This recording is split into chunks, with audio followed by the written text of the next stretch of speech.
কুকুরের ৮টি ছানাকে নির্মমভাবে পানিতে ডুবিয়ে হত্যার খবরে বাংলাদেশ তোলপাড়। একজন মানুষ মায়ের বিরুদ্ধেই এই নির্মম কাণ্ড ঘটানোর অভিযোগ। অন্যদিকে ভারত থেকে এলো ভিন্ন এক খবর। মানব শিশুকে দারুণ মমতায় বাঁচিয়েছে কয়েকটি কুকুর। ভারতের নবদ্বীপের শান্তরাত, কুয়াশার চাদরে ঢাকা রেলওয়ে কর্মীদের কলোনি, সবকিছুই শুনশান। ঠিক তখনই অজানা কান্নার ক্ষীণ ধ্বনি ভেদ করে সেই নীরবতা।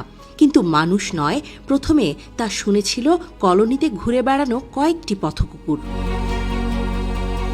রোজকার মতো খাদ্যের খোঁজে এক কোণ থেকে আরেক কোণে ঘোরাফেরা করার সময় তারা হঠাৎ থমকে দাঁড়ায়। দেখতে পায় একটি পুরনো ঘরের বাইরে খোলা মাটিতে শুয়ে আছে এক নবজাতক। গায়ে কোনো কাপড় নেই, নেই কোনো পরিচয়ের চিহ্ন। শীতের রাতে জমে যাওয়ার মতো পরিস্থিতি, যেন মৃত্যুর সঙ্গে লড়াই করছে ছোট্ট প্রাণটি। হিন্দুস্তান টাইমসের খবর বলছে, অস্বাভাবিক কান্না শুনে প্রথমে এগিয়ে আসে 3টি কুকুর। একটু পর তাদের সঙ্গে যোগ দেয় আরও কয়েকটি। আশ্চর্যের বিষয় হলো, কারো ভেতর ছিল না কোনো আগ্রাসন, বরং চোখে ছিল এক অদ্ভুত সতর্কতা। যেন তারা বুঝতে পেরেছিল এই শিশুটিকে বাঁচাতে না পারলে বড্ড ক্ষতি হয়ে যাবে। কুকুরগুলো ধীরে ধীরে শিশুটিকে ঘিরে একটি বৃত্ত তৈরি করে। কেউ বসে, কেউ দাঁড়িয়ে, কেউ বা শিশুটির মাথার পাশে শুয়ে শরীর দিয়ে গরম রাখার চেষ্টা করে। লোকজন বলে, সারা রাত কুকুরগুলো ওই অবস্থাতেই ছিল, একবারও এলাকা ছেড়ে যায়নি।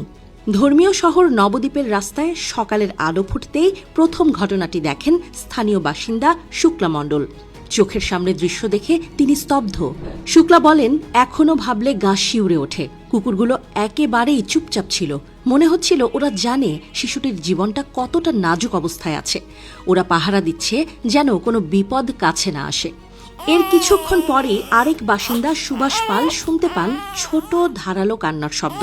প্রথমে ভেবেছিলেন আশপাশের কোনো বাড়িতে অসুস্থ বাচ্চা থাকতে পারে, কিন্তু বাইরে এসে দেখেন সেই পথ কুকুরদের দেহবৃত্তের ভেতরে শীতে জড়ানো একটি নবজাতক। শুক্লাদেবী নিজের ওড়না খুলে শিশুটিকে জড়িয়ে নেন। তারপর প্রতিবেশীদের ডাকাডাকি। মুহূর্তেই জড়ো হয় লোকজন। শিশুটিকে তড়িঘড়ি করে নিয়ে যাওয়া হয় মহেশগঞ্জ হাসপাতালে। পরে সেখান থেকে পাঠানো হয় কৃষ্ণনগর সদর হাসপাতালে। চিকিৎসকেরা জানান, বাচ্চাটির শরীরে কোনো আঘাত নেই, মাথায় সামান্য রক্ত ছিল, তবে তা জন্মের সময়ের। ঘটনার খবর ছড়িয়ে পড়তেই শুরু হয় আলোচনা। কে ফেলে গেল এমন নিষ্পাপ শিশুকে? পুলিশ সন্দেহ করছে কোনো স্থানীয় ব্যক্তি রাতের অন্ধকারে শিশুটিকে পরিত্যাগ করে গেছে। ইতোমধ্যেই তদন্ত শুরু হয়েছে। অন্যদিকে শিশু কল্যাণ দপ্তর নবজাতকের দীর্ঘমেয়াদী সুরক্ষার ব্যবস্থাও শুরু করেছে। স্থানীয়দের সবচেয়ে বেশি বিস্মিত করেছে কুকুরগুলোর আচরণ। যাদের তাড়াতে হয় প্রতিদিন, তারাই কিনা হয়ে উঠল এক জীবনের রক্ষাকর্তা। দুপুরের মধ্যেই দেখা গেল পাড়ার অনেকে খাবার নিয়ে হাজির হয়েছে সেই কুকুরগুলোর জন্য।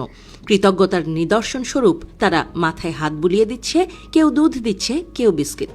নবদ্বীপের এই ঘটনা আবারও প্রমাণ করল, মানুষ না, সহানুভূতির অনুভূতি কিছু ক্ষেত্রে মানুষের চেয়ে প্রাণীদেরই বেশি। আর প্রাণীকুলের সেই আচরণ কখনো কখনো হয়ে ওঠে পৃথিবীর সর্বশ্রেষ্ঠ মানবিক আচরণ।